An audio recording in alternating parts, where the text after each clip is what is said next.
I admit it, it's May 9th, 2024, and I bought this on March the 6th of 2024, and I just finally unboxed it. And I know you guys seem to like it, to see what I get and see if it works or not. So we're gonna try this out. So here is the Soundcore Mini plugged in over here. And here's the power. And here we go. Well, the pot's a little bit dirty, but that's a pretty good sign. At least it does something. So there's my bench power supply. I think it's usually actually 14 or 13.8, but 14.2 is close. And it does seem to receive.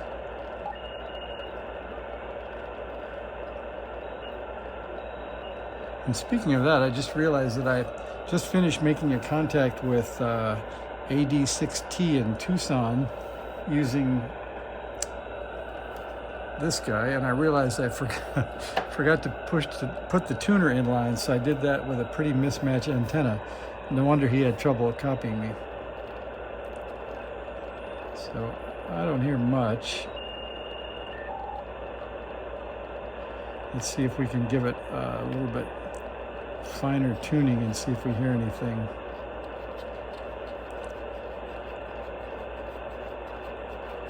No, I'm not hearing much, and I think my noise level, you can see it was S6 earlier in the evening. It seems like it's even higher now, so I think everything's getting swamped out by my local noise.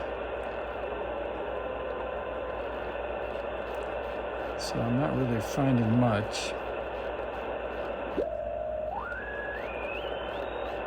So I think instead we'll connect up the paddle and just see. So with these we have to turn it off because it recognizes the paddle on power up, and it should send an A. It does. Oh, and it woke up at 10 megahertz on upper sideband. That's a unique power on. I don't think it did that the last time. So let's get back to memory, and we'll go to a CW memory. Here's one.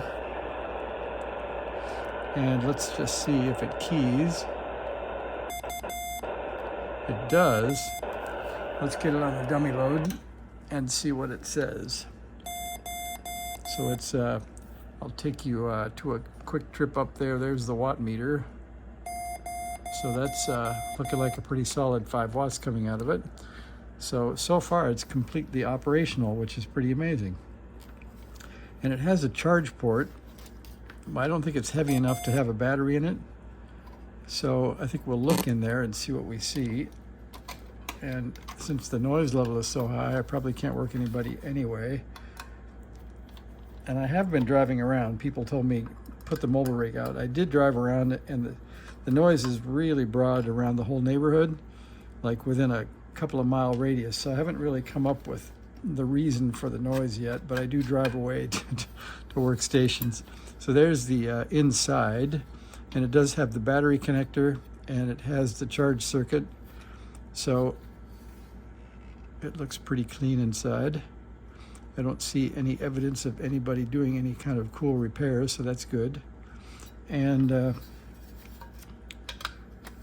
I didn't, but we should check and see what memories we have. So let's see what band is it an HB-1A will do. So if we get to VFO, or we get to memory, we can, let's see, we'll make noise. That's always more fun. All right, so we'll get to memory. Oh, I guess it, that's better. Maybe not exactly good connection. So we're in memory, and we have a bunch of them. We'll count them up. So memory 1, we're at 40 on 40 meters. Sorry about that. I think my power cable needs some work. Okay, so it has 40, 30, and 20. I think that's what we have. So we have a 3-band instead of a 4-band like the HB-1B. but 40, 30, and 20 looks like pretty good choices to me. So, well, that was uneventful. No smoke came out, and it does seem to work, so we'll call it good at that. So if you have an HB-1A, let me know how you like it. And I think I did just get a battery. Let me check here. Somewhere, I just got a battery in the mail, and I was going to see if that would fit, but we'll save that for another video, because I have to, oh, here it is. So I just got this in the mail from Amazon, and I don't want to just plug it in because I don't know if the polarity is correct, but this will go inside. And so it is 18650s times 3, gives it 11.1 volts, and it has a connector. Like I say, I don't want to just plug it in because I want to go check the other radio and make sure that I have a working that the polarity is correct, but it looks like it might work. We'll check the polarity and give that a shot. So if it does, that was a direct fit from a cheap Chinese Amazon purchase. So we'll see how that works, and maybe put some double sticky tape inside. So there you go, a couple of minutes to look at the very fine looking HB-1A Mark II QRP transceiver. See ya.